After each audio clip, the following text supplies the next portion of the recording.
Good day, my Telos podcast friends. Welcome to the show. Today we are diving deep into the new branding for Telos, the newest marketing plans and strategies, and we're going to dive into the referendum for the Telos Foundation. So welcome to the show, CJ Anders and Katie Roman. You're here because you know something. What you know you can't explain. The Telos Podcast. Good day, my Telos podcast friends. Welcome to the Telos podcast. Today we have CJ Anders and Katie Roman from the Telos marketing team. Welcome to the show. Wow. Glad to be here. So much. Yeah. Hi.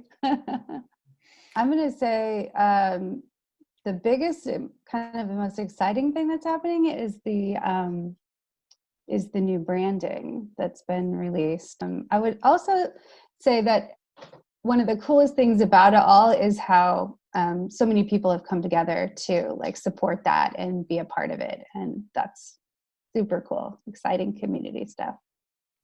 Yeah, that launch was fantastic. It had felt like a ton of momentum, all kinds of Twitter activity, and it was really fun to see that happen. What was your favorite part of the launch, or when do you think there was the most momentum, or what was the most effective part of that, you think? I think for me, it was a little bit reminiscent. I know this is kind of silly, but it was a little bit reminiscent of the excitement around when the first EOSIO network launched, and you're kind of staying up all night long. At least I was, and we were doing that. I was out. I think Katie and I were both up until 2:30 in the morning, and all night the first night, the night of the 12th, just promoting and being a part of that, and kind of being a part of that party and stuff. Yeah, that was cool. It was fun to have Stella Bell helping out with her meme activity. She's always makes things really fun and engaging. So that was cool. Yeah, totally. So can you talk a little bit about the thought behind the branding, what the feeling is, or any of the kind of branding angles that went into that? Katie, you want to do that? Sure.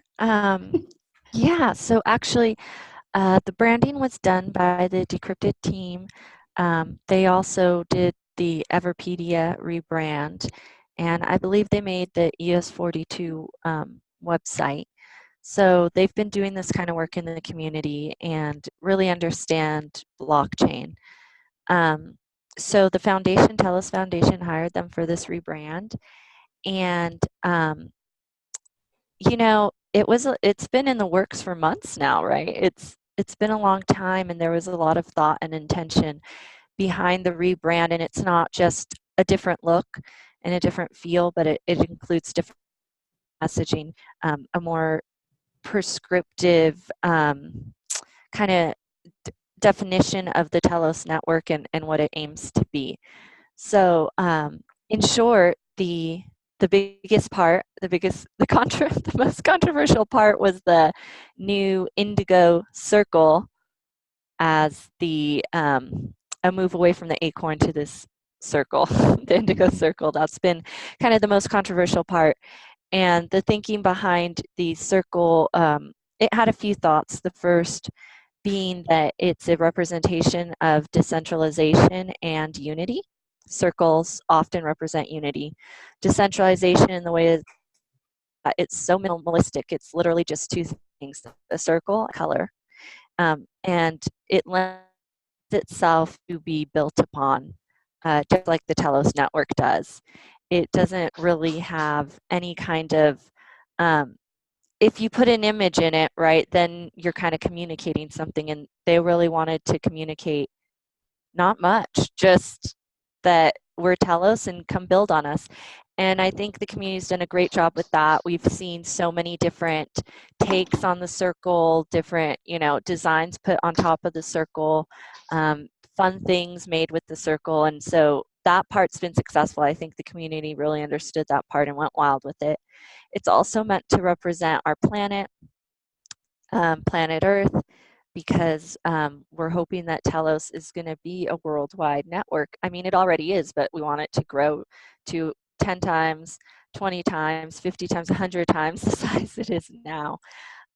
So it was a big risk, but I'm already seeing that that risk is paying off, and hats up to the Decrypted team for doing so with the logo. As far as the brand, overall, more messaging will come. People can check out telos.net to see a preview of what that branding will be. But basically, Telos is a place for purpose. So come to the network and find your purpose. Yeah. Well, I love the idea of the blank slate and the providing something to build on top of. And it's been so cool to watch just in Telegram, all the different logos and all the takes people have, whether it's just throwing some sort of text over an image or pictures of them. You know, it is cool. It's really cool. It's more dynamic than what we're able to do with the Acorn. I mean, the Acorn basically, like, I've got my cool Telos podcast logo. You can change the colors and you kind of throw stuff in there, but it's not totally a blank slate. You know, you're given a lot of walls with the logo like the Acorn. So yeah, I love the idea of the blank slate. And speaking from the, I don't know if either of you remember the the Steemit rebranding. Steemit started with the little 3 Steam things, and that was for the Steam coin. And pretty deep into the process, like 2 years after everyone had fallen in love with the Steam logo, Steemit rebranded. And it was like, it was brutal. Everyone was so disgruntled about it. And it took a little while, but now everyone's kind of seeing the light, like, oh, okay, that actually made sense. Like, bigger picture, like, it's easy to get, to fall in love with this logo that you already know. But I think once things play out, those hard edges go away. So and we're seeing, and so the point of that is I'm seeing that a lot quicker with this Telos rebrand. I think that people are seeing the light quicker than they were with the Steemit rebrand. So it's working well. I like it. So Yeah, me too. Congratulations to both of you. That's been a really cool launch. Yeah, it was fun to be a part of that process and get to participate and talk about, talk with the Decrypted team about Telos and what it was. And it was really interesting to be a part of. I don't know if you've ever been a part of a branding process before, but it's pretty in depth, and you really go granular. You get really deep into what it is that you're doing and what you're trying to do. And we actually knew, like, we already knew what Telos is doing and what it's capable of. And but Decrypted didn't know. So they did their research, and they were like, there's not a lot out there, and and there hasn't been. And so it was really interesting to kind of hear their perspective from, like, we're going to dive in and look and see what we can find out about this from outside perspective, and then come in and then talk to us and see what it is that we see and what we know. And it was really cool to see them get really behind the project and get excited about it. And it was really fun to be a part of that. And I would say huge props to them and Patricia for handling the controversy in the first few days, just answering questions with professionalism and grace. That was impressive. So I was really excited about that. So when Decrypted, you said that they went in and they did their own research from the outside on what the perception of Telos was. How did that differ from what your insider's perspective was? Well, really, their perspective was a lot of what was in the white paper, and some old content that was created pre-launch. So they were kind of many months behind on the evolution of the network. And the white paper, really, quite frankly, was written way back, like 18 months ago, and by the time we launched, there was so much that had changed in how the network actually came to be, and what it launched as was very different than the white paper. So that was really useful, because if somebody reads the white paper, they're going to be like, well, you guys are like the anti-whale Mm-hmm. Mm-hmm. chain. We're like, no, we're not the anti-whale chain. We're the chain where you can launch anything.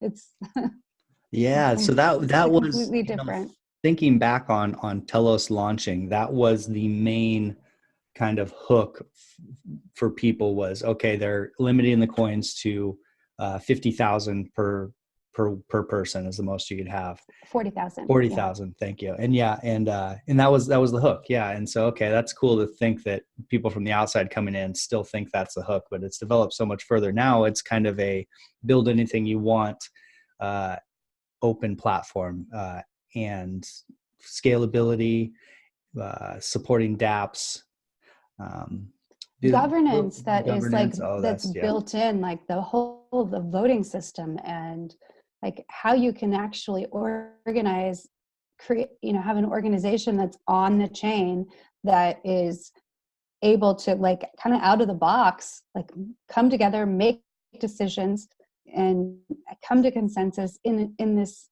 kind of mechanism, the voting mechanism that D-side provides, Mhm. Yeah. aka Telos D Trail. side used to be Yeah. Trail. And to note, for just people that are new to Telos, like any application can use that. Like we said before, Seeds, they needed a voting platform. They came to Telos because using the chain level voting platform saved them a year of development work. So they were able to put those efforts elsewhere into making the app functional and beautiful, which it is. And we've had some other applications cite that as a reason why they're coming to the chain. So it was a good decision, and I think our devs are going to continue to make tools that are chain level for use for anyone, so that there's a more compelling reason for applications to launch on Telos. Yeah, that I need to catch up with Reiki and that Seeds project again on the podcast, because that was a really fun talk, and I'd love to dig into where they're at again. So They're about to launch the I think it's December 21st. So if you got in at the beginning, you are going to get a quick path to citizenship, which is pretty exciting. let me I'm gonna write a little note here to Seeds the 21st. I gotta look into that. And so yeah, it's always good to be at the beginning of all these little launches. Yeah, it's really such a fun fun thing to be a part of. I think we have, like, I don't know, there's probably like 4 apps that you probably need to interview coming up pretty soon. So we can tell you what they are, and then people will be like, what's that about? Yeah. I just saw that there was a list kicking around of a list of all the dApps on Telos I saw in the governance channel. So I was about to go through that and contact all of those dApps and invite them on the Telos I think there's podcast. like 67 on there. Perfect. I need a nice streamlined way to find the next show. So, And there's like 10 that were supposed to go be announced this birthday week, but for various reasons, just we had to delay the announcement. So, but they're still coming. I mean, it's all good. It's not like they're not coming out. It's just, you know how it goes. It's like, oh, this API is not working, or I forgot to. that's such classic blockchain. Or I guess any tech. It's so hard to push something out onto a deadline because there's so many hidden hiccups along the way. So that's exciting to know those are coming for sure. And you were mentioned the Telos governance, and that's one of the being something that sets it aside right now. And that's one of the most interesting things that goes on in Telos is this idea that there is so much conversation and so much open sharing of ideas around what's next, where to go, how to handle different things. I mean, if you drop into I spend time every day reading the governance channel just to see what's going on. There's so much cool stuff going on. In the governance channel, what's the most interesting thing to you going on right now? Well, there's actually a referendum, one referendum that's been put up and for vote, and another one that's coming soon. And they're both around the Telos Foundation, and I think that's really interesting. I think it's really important for the community and the token holders to look at that and review and ask questions. And I mean, the governance channel doesn't have a lot of people in it right now. So I think it would be really cool if it gained some higher numbers. But it's really, I think the question is trying to solve an issue that some people perceive with the Telos Foundation, that they haven't been as transparent and as forthcoming with information about their activities as some people would like, and I think in particular surrounding their token spend, and I get that. I mean, I think absolutely the Telos Foundation should be, sharing and open, but I also understand that there are it's a legal entity that has bylaws and rules that they have to follow, and so I know that since it's not, it's changed, and there's been a lot of changes that have happened over the last year. And and they've had, they had a very little funds to begin with, and for many months, and then they got funding from the TEDP, and it's significant. It's as much funding as the worker proposal. Right now, I believe it gets as much funding as the worker proposal system in its entirety receives. So it's significant. I also know that they have a report coming out, like an annual report that's coming out, that's going to kind of lay out for the community everything that they've been doing and what they've spent. And I don't know the details of the report, but that's my understanding. But I think it's interesting because one of the proposals actually talks about how we should be, the TBNOA, the Telos Blockchain Network Operating Agreement, is how we operate as a network, and it didn't. So the Telos Foundation is a separate entity from the Telos network.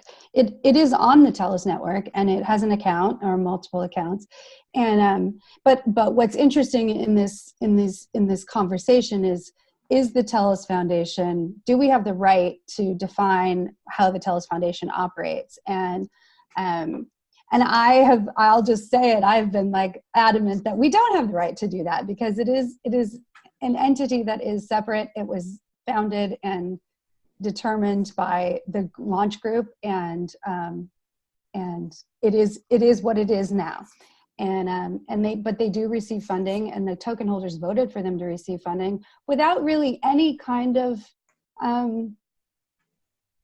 stipulation. Like, we believe in the Telos Foundation, here's 1 million tokens a month. And and maybe that wasn't the wisest thing to do for us in hindsight, but it is what it is, and there are certainly ways to require accountability from the Telos Foundation.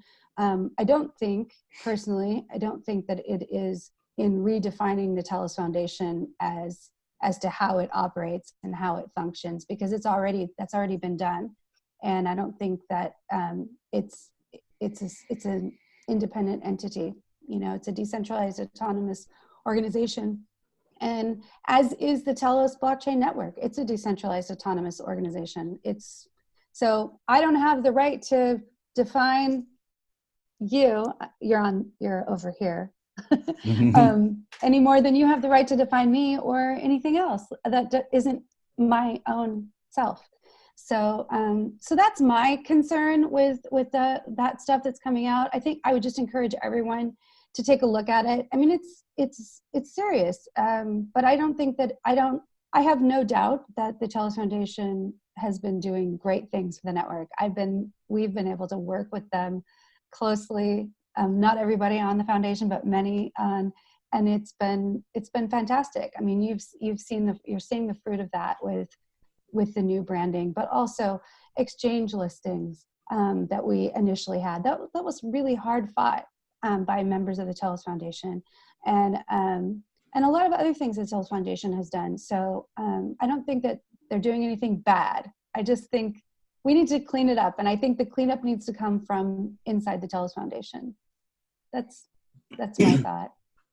Cool. Sorry, So that was a really long that was monologue. that makes a lot of sense, and I want to kind of recap and see if I can if I'm understanding it right. So Telos Foundation gets 1 million tokens per month, was previously voted in. The tokens now, that monthly pay, like USD values between 50 grand and 80 grand per month. How many people are in the Telos Foundation? Is it? I want to say, I can't say for sure, but it's maybe like 8, 9, 7, 8, 9. 7 I'm not sure. last I heard. 7. Okay. And the question that's being the governance question for this $50,000 to $80,000 that goes to the Telos Foundation per month. The governance question is what's the accountability and the transparency around how that money's spent. Some people are calling for some loose guidelines as far as we want you to report what's happening, and then some others are the other referendum is a little bit more heavy-handed, and it wants to give direction to the Telos Foundation. Is that kind of what the two proposals are? One is just centered around the reporting, and one centered around what they're actually going to do. Yeah, how they function, like how board members are chosen, which is something that's already been established by their bylaws, and how what their terms are, like how long a board member, like these are all things that have already been decided by the Telos Foundation. And so it's a little bit, it's also, one of the things is it's going to decide, it's going to, one of those, the second one, the more one, as you say, heavy-handed one, actually defines how the Telos Foundation board members are selected. And currently, the Telos Foundation board members are selected by the people who were part of the launch group. So, which was a Telos Foundation, they were issued Telos Foundation voting tokens, which are literally just for voting on Telos Foundation things. So it would be like the stockholders of a company, so to speak, but they're the ones who have that interest. Now, there's a reason for the Telos Foundation to change how that operates, but as far as I know, that would still need to be voted on by the Telos Foundation voting token holders, because that's the system that's already been established. So it's almost as if the TBNA people are proposing that the TBNOA would supersede the already established organizational structure of an independent entity, which in my mind is a real slippery slope, because if you say, I can just decide, you're on the network, I can decide how you're going to function and operate, what's to stop the token holders from proposing that and voting something else in about, say, RomannAnders or, anyone who or the operates Telos on the podcast, network. I guess. Well, I mean, I Yeah. guess they do have some control over the Telos podcast, because they could ask me to do things and stop voting for my worker proposal. Right. So yeah, that's an interesting take, that they're a separate entity. So the voting can be done whether or not kind of that entity gets funding, but if we've voted for them to have funding, what they do with it is kind of their prerogatives. Would that be your take? That's the law as it stands now. Mm-hmm. So we'll see. If the Telos Foundation wants to say, we're going to change how we operate and this is what we want to do, and we want to incorporate some of the things that are in this referendum, that's awesome. They can do that because they have the power to change their own organization. Mm-hmm. So it's almost like sending, go ahead. Sorry. I think it's just we're sending a message saying, hey, this is important. You guys need to fix this. And then use our votes to do that, but not in a way that overreaches. Because quite honestly, I mean, I haven't shown this to a lawyer, but I used to work for one, and I was a paralegal in a different life, and I would say this doesn't stand up to the even the rule of logic. So that's my 2 cents. Which is really more like 6, and I apologize for that. It's way too much talking. Yeah, just quick for me, the whole thing's interesting. I've been wanting to see a report from the Telos Foundation. I want to see what they're doing with the funds. having worked closely with them, I know there's no malice, there's no like secret, reason for it, except, these are people being paid very little to do a lot, and it's a matter of time. It's a matter of legal, laws that exist outside of our network. Um, you know, these people that are on the Telos Foundation are kind of just putting themselves out there and in a risky position. So, it just has to be really carefully decided how to present this information. No other blockchain really has a foundation that is fully transparent with the funds for reasons I won't go into them. But I think it's appropriate that they share where the spend has been, even if it's just categorized, and then community members can ask for drill downs one-on-one or personally. But for me, it's more of what was the purpose of the foundation in the beginning? It was to have a centralized entity that can move faster than our decentralized network, I believe, to promote and engage people about Telos and what Telos is doing. And so my fear is that if we get away from it and we try to make the foundation more decentralized, it just kind of defeats the point of even having one. Because as we know, there's benefits to decentralization, there's benefits to centralization. When the foundation was established, it's like we can have our cake and eat it too. We'll have a decentralized network and we'll have a centralized foundation. And the foundation's accountable through votes from the community. I believe that's one of the things on the table, opening up to every Telos token holder, voting for foundation members. And I just hope through this process we're sensitive to them, because they only started getting paid, I think, 3 months ago or something, 4 months ago, for their work. Before that, it was all voluntary. People were dropping off of the board left and right because there was a lot of work and a lot of legal exposure for little to no payback. And I think we've seen, all the stuff they've done, and we will see more once we see that report. So I just don't want us to bite the hand that feeds us, so to speak. I truly don't believe we would have as much excitement around the Telos network as we do now without the foundation. I really don't. They've done, I believe, the bulk of the work of bringing applications to Telos, marketing Telos, and making sure that Telos has a solid brand behind it. And I don't see who else would have done that work. So that's my 2 cents. Yeah, and I like that bite the hand that frees us. I like that take. That's a good one.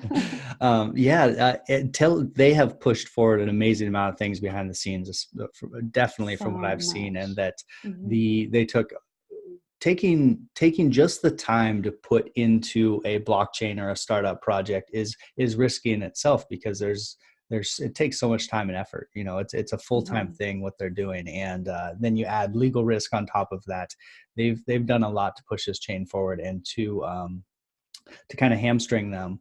It's still so early. They've just gotten started, and so I would just bigger picture lean away from anything that kind of hamstrings them, just because they've proven themselves so far. They've got a good track record so far, so let's let them keep running. There's not so bigger picture, one more thing I would add to that is that are we creating something, whenever we create a law, a referendum that changes how we operate, we really need to look very closely at whether or not it actually solves a problem. Like, what is the problem, and are we solving it with this? Because if we can't answer that question definitively, we shouldn't be making any laws. Yeah, sounds like a libertarian, right? That's a great take. It's you see it a lot with, monetary policy is a great example. Just something like, things aren't going perfect, let's change this and see what happens. There's no the correlation between what you change and the outcome just isn't there, and people just kind of guess and do things and tweak things, and you have no idea with all these variables what's happening. Unless there's some sort of clear definition of what we want out of changing a law or what's going to happen, then it's not broken enough to be just changing stuff just to change it. It's going well, actually. So I lean towards not less interference. I think a lot of people in the blockchain space have that take, less interference. That's why a lot of people are here. They like to see how humans creatively solve problems as opposed to trying to top down fix everything. So Yeah, for sure. yeah, what a great governance topic. I mean, there's so much there. So have people talked? I'm sure people have talked about it. What's the big reason that the Telos Foundation can't just be part of the worker proposal system?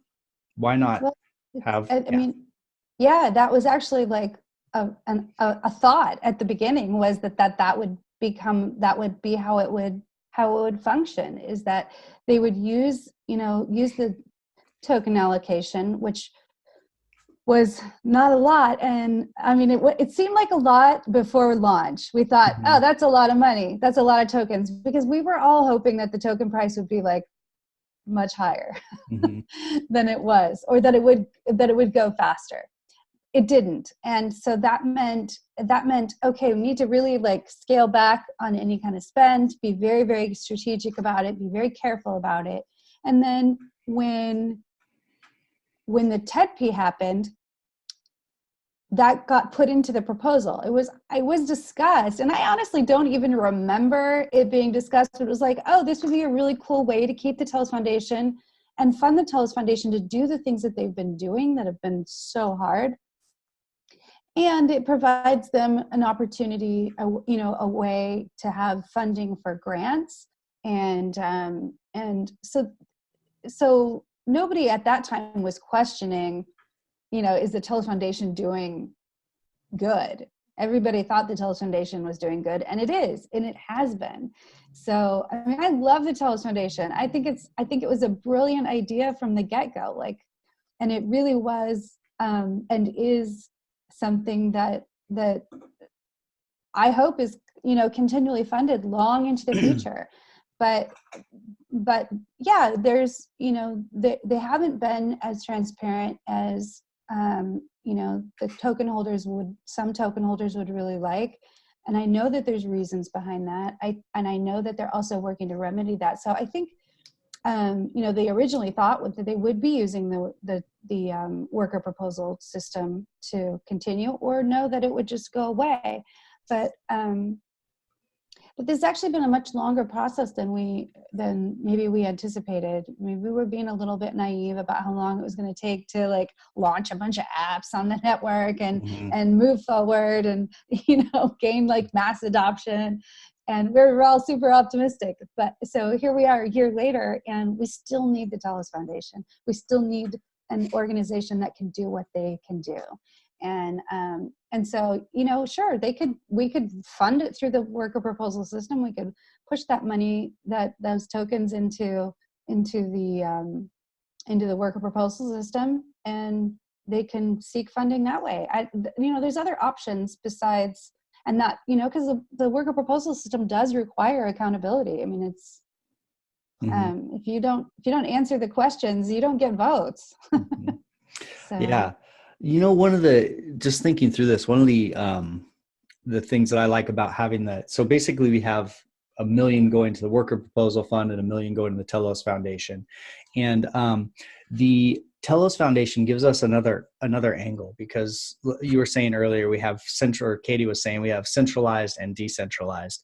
And the Telos Foundation has this 1 million tokens. They're giving out grants, they're funding projects. They are autonomously making decisions. They're kind of a heart of the Telos community. They're deep in the Telos community. They're making these decisions. They can be more nimble. They can do deals that the worker proposal is just not going to get done. So they're hitting a lot of different angles that the worker proposal system isn't going to hit. Like there's not a way that the worker proposal system is going to, I guess there is a way, but it's less likely the worker proposal system is going to go out and get Telos on new decks or something like that, or go out and find some enterprise company to adopt Telos. So I like the fact that they have tokens to use in a different way than we're going to see get used in the worker proposal, I think. Yeah, for sure. I mean, like even the doing things like events and and participating. We've made some really fantastic contacts and connections over the last year at the different events that we've gone to, where people are like, I had never heard of this, and I'm so excited to be a part of this. And we've had some amazing exposure from the blockchain expos that we've been to. And none of that would happen without the Telos Foundation. Just no block producer is going to no, it's just not going to happen. Like, somebody might have a booth. And I saw those people at the expos. They're like, one guy with a handful of pens and a podium and nothing else. You saw that. Yeah, for sure. That's great. But we had a team. We had 3 POCs demonstrating what you can do right now on the Telos blockchain. Is impressive. And that's the Telos Foundation. Yeah. And as far as reporting goes, I remember running into this with the EOS San Francisco block producer. We were trying to do radical transparency. So we were basically showing all of everything that we were doing. We were even recording our meetings and things like that. And so we were an advocate of monthly reports for what happened with block producer rewards. So we started kind of digging into the governance of that. We talked to EOS New York, and they come from more of a like a business New York corporate background, and their take was that monthly reporting is too often, not because they don't want to show their numbers, but because that's a lot of work. That takes time, effort, and it puts them on a schedule where they have to look more short term for the quote unquote shareholders. If shareholders say, you show them every month, like, I spent money on this and this, but there's not time to show them any results or any fruits of what the money's been spent on. So they were advocates of yearly reports because of the fact that you can see not only what the money was spent on, but what the outcome was. So it's a broader it's a broader thing. And so that was an interesting angle for me, because I hadn't thought of that. I didn't realize that not only does it take time, but people don't get enough of the picture necessarily with those quicker reports. So yeah, with transparency is a double-edged sword, because sometimes companies don't want to be transparent, not because they're trying to hide something, but because they want to present the overall picture. So that's something that people think about as we're waiting for the Telos Foundation's report to come out. It's nice that it's coming out kind of all at once. We'll get to see, okay, what's happened here. So yeah, by the time this airs, it probably will already have been released. Yeah, that's great. I mean, I can't wait. And I know, I know that they've been. It's not a ton of money, so there's not really any room for any funny business going on. But like, well, you. and the other thing is that the token price fluctuates. So on any given day, their budget is like, even to try to budget is like, what are we going to? We don't know how much money this is going to be tomorrow, because they're doing real world expenditures, and so what costs. It just depends on the token price. So that's another thing to consider. It could be, if the token price is 5 cents or the token price is 10 cents, you have half as much or twice as much. Yeah, those are massively different things. Absolutely. So what's next for your marketing team, and what's kind of the game plan pushing forward now that we have this new branding, and now that we're getting into, there's 67 dApps on the list and we got 10 coming. So yeah, what's the next few months hold for your marketing team? So we're continuing to push forward with the marketing efforts in collaboration with the Telos Foundation.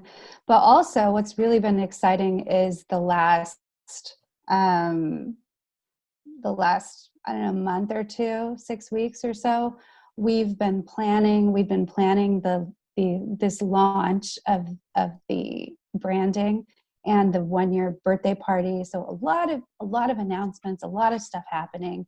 But what's been really super cool, and I know you're a part of this group. We have like a network of like, there's 39 people in this group who are representing many different organizations that have come together in an effort to collaborate and push Telos forward from a marketing standpoint.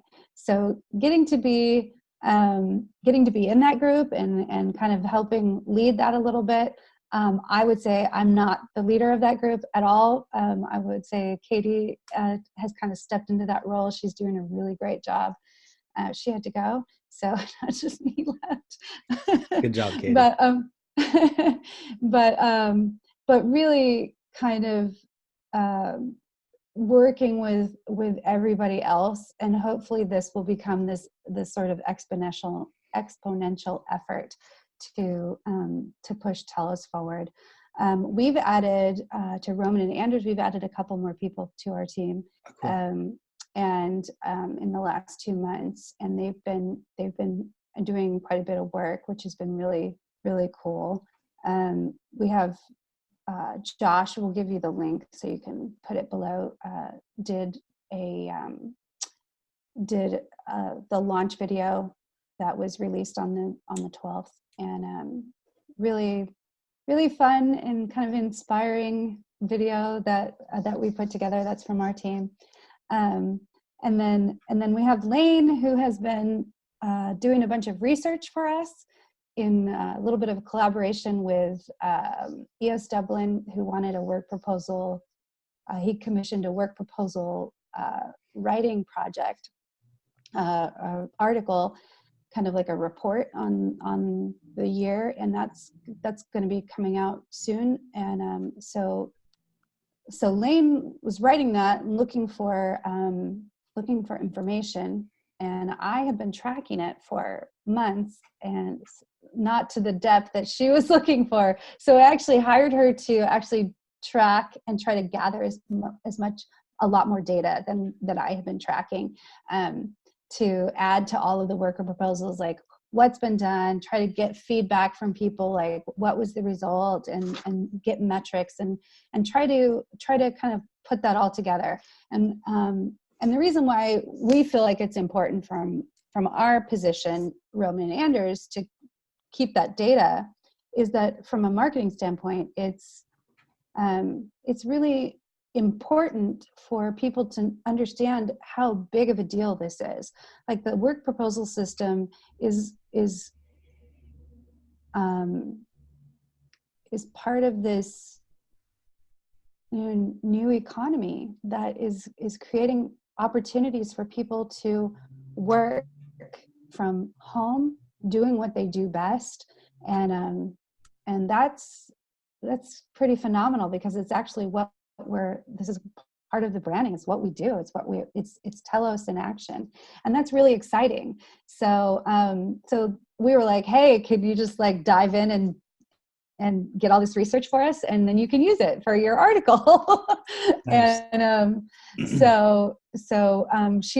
we've actually started using her to do other writing, press releases and different things for us as well. So she's an excellent writer, and so you'll have that article to look forward to soon from EOS Dublin.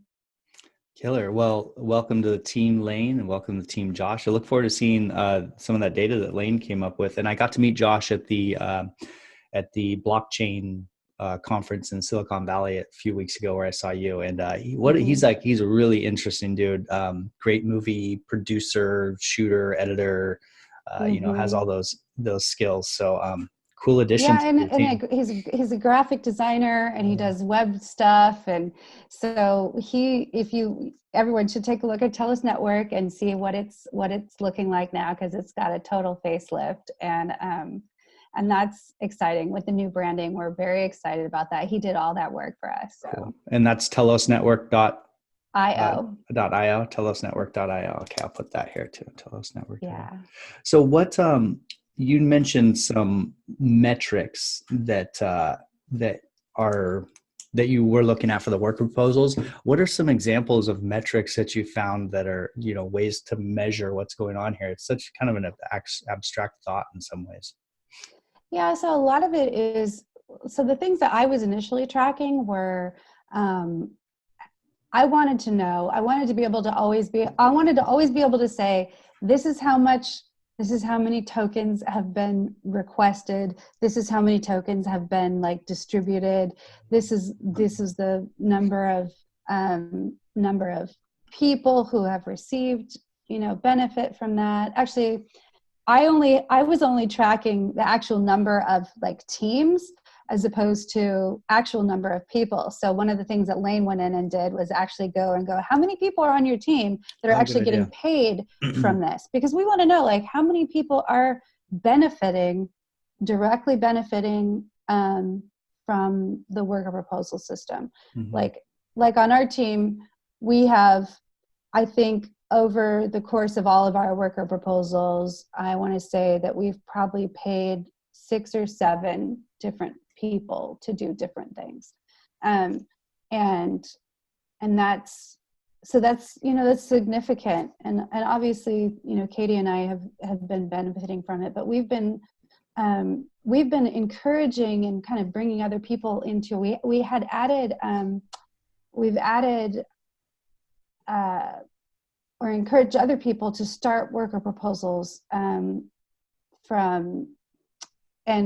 said, hey, here's some work that needs to be done.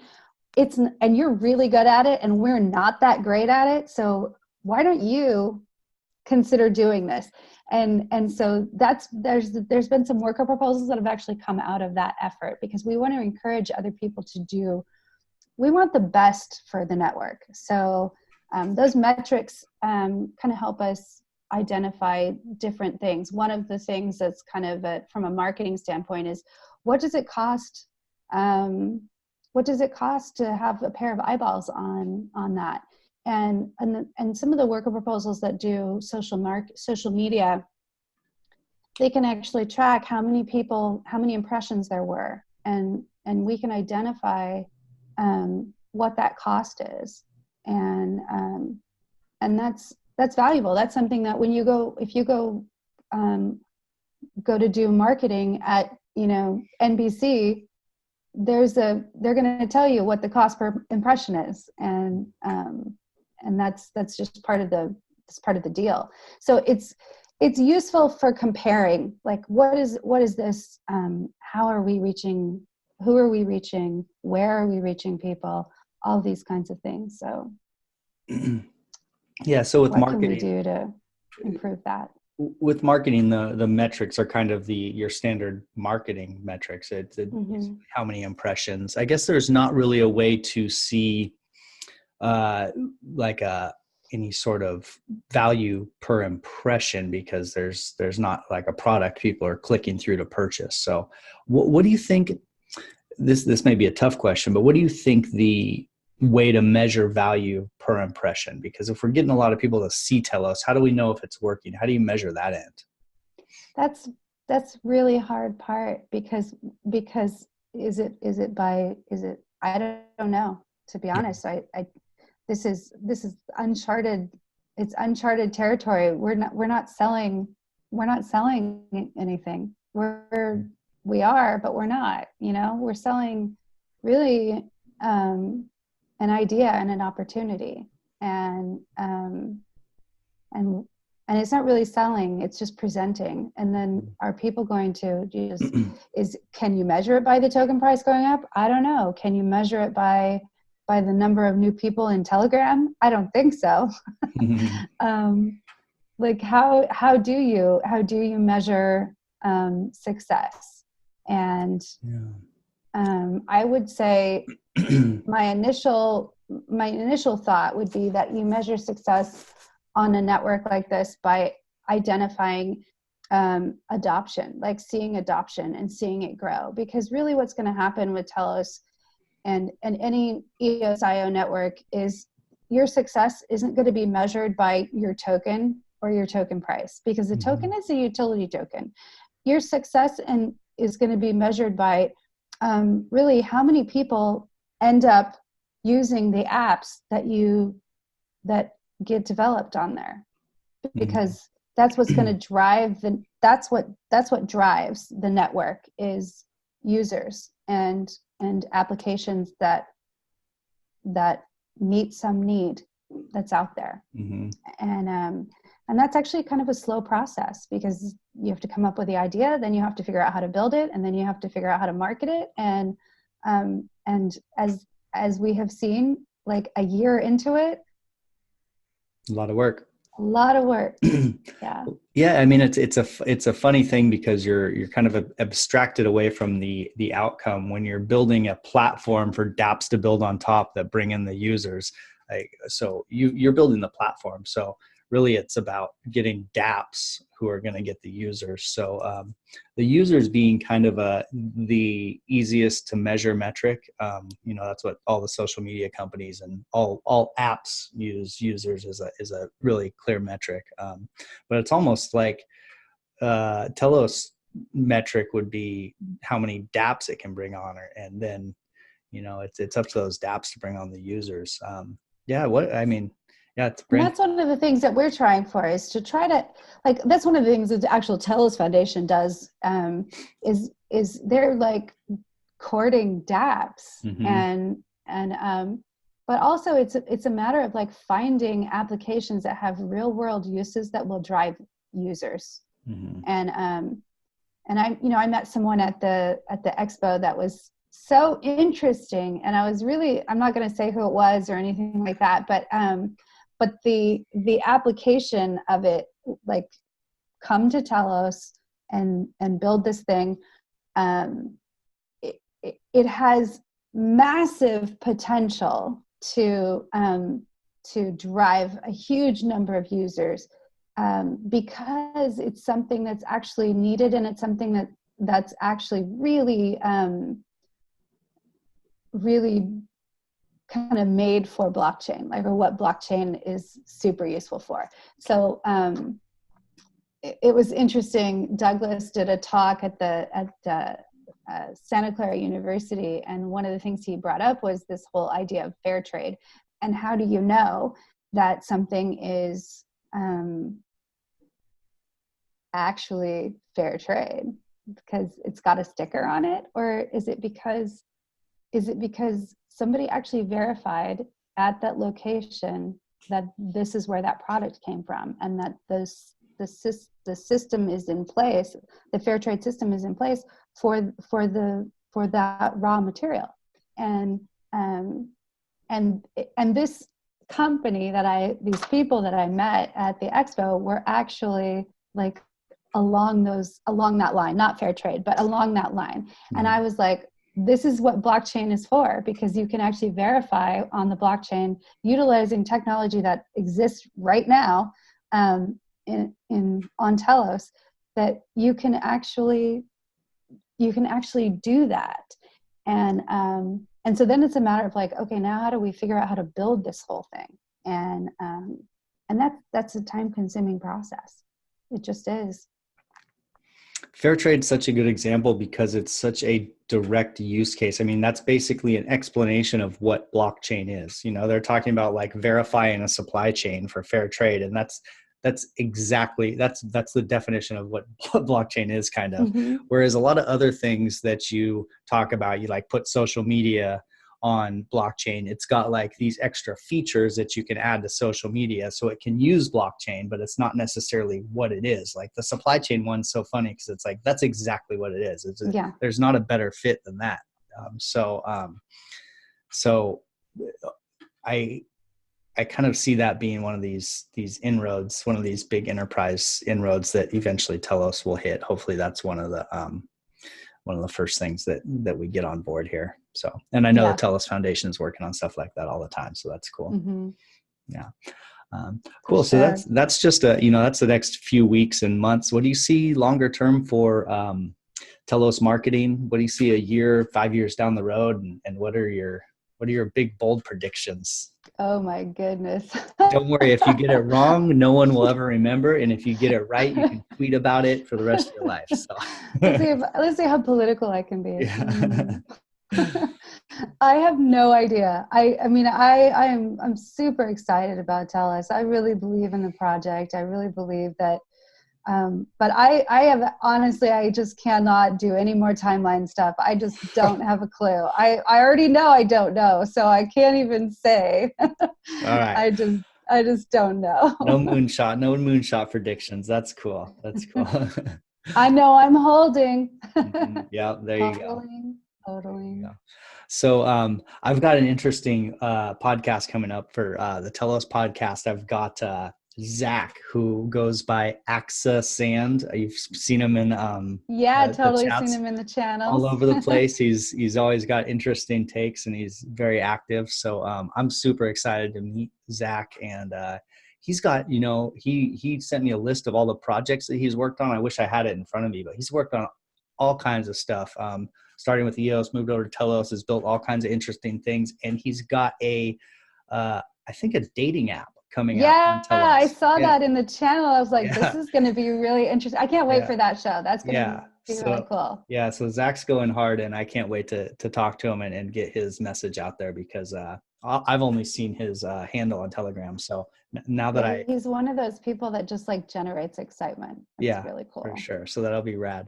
That's coming up. I think I talked to him on the 23rd, like 4 days from now. So that'll probably come out. I'll probably post it after New Year's, just because between Christmas and New Year's, we'll let their brains relax a little bit. But yeah, you got everyone listening. You can expect Zach's podcast to come out probably the second or third for you. So that's exciting. And you should talk to Katie and get the list of other dApps that are good, would be good to interview. Yeah, absolutely. I'm so excited that list is out there, because that's gonna like streamline. I'm gonna start cranking out some podcasts one after another. Awesome. Go through that just list. Be like, yeah, Mondays with Brandon. Yeah, exactly. Just be like, here we go. Yep. Live shows and all that. Yeah. Don't count on me for live shows. I like recording live and posting it live, but I like the safety net of it being recorded, so I could go back and edit just in case, every once in a while something crazy happens. At least this time I didn't I didn't say you have to cut that. Yeah, exactly. Oh, one time I have like a little homestead. I've got Muscovy ducks, and I'm watching. I look out my front window onto the front area, and my ducks are walking around, and this dog runs in the yard and starts chasing the ducks, and the ducks are like flying circles around my yard, and the dogs like chasing them. I'm doing a podcast, like, okay, they're flying. Hopefully they get up on something high. I'm like kind of like listening and watching, and all of a sudden the ducks fly straight out to the road and just hang a left and just fly down the road. And the dog chases them out the road. I was like, okay, I got to go. Hold on a second. I'll be right back. I ran across the street, like down the road. The dog had my duck like pinned down. It wasn't eating it, but it just like had its paws on it. And they were in this giant mud puddle. And so I scared the dog away, and I grabbed my duck. And anyway, I chased the other ones. They fly back, and I come back to the podcast, and I'm just like, it's a white t-shirt covered in mud. I'm like, all right, let's get this going again. So that one would have been interesting. Awesome. If it was full live. That one would have been interesting. Recorded, I was able to edit out most of the drama. So like a cut of me, like I gotta go, and then coming back all muddy. So yeah, I remember I think there was one in our last one where Katie's son just like took the top of the laptop and just like pushed it close. But I didn't see it in the video. You were able to edit that out. Yeah, that was a fun one. We had a couple of fun. It was pretty funny because I was like, "There goes Katie." Yeah. Well, this has been a wonderful show. You have any links, or where do you want to send people? We've got the telosnetwork.io. You're going to drop the video link for Josh in the show notes for everyone. And then that's actually on the Telos Foundation YouTube. We released it on there. Oh, cool. And then also, totally forgot, I don't know what's wrong with me, telos.net. That's a big thing that's coming out. And I mean, it's out, but it's really kind of a preview of what is to come, because there's going to be so much more that the telos.net is going to be for users everywhere. And hopefully one day it's just going to be like this is the page that you open, because it's got everything that you care about in your life right there. So Telos.net. Yep. And so telos.net. that's one to keep up with. We will put that in the show Yeah. notes. That one's easy to remember. That's nice. So, well, Yeah. we All will right. have you on again in the future, and Katie on again in the future. Thanks for all your hard work with the marketing program. And this is the Telos podcast, and that is the show for today. So cheers, my Telos podcast friends. Thanks for having me. Yeah. You're here because you know something. What you know you can't explain. The Telos Podcast.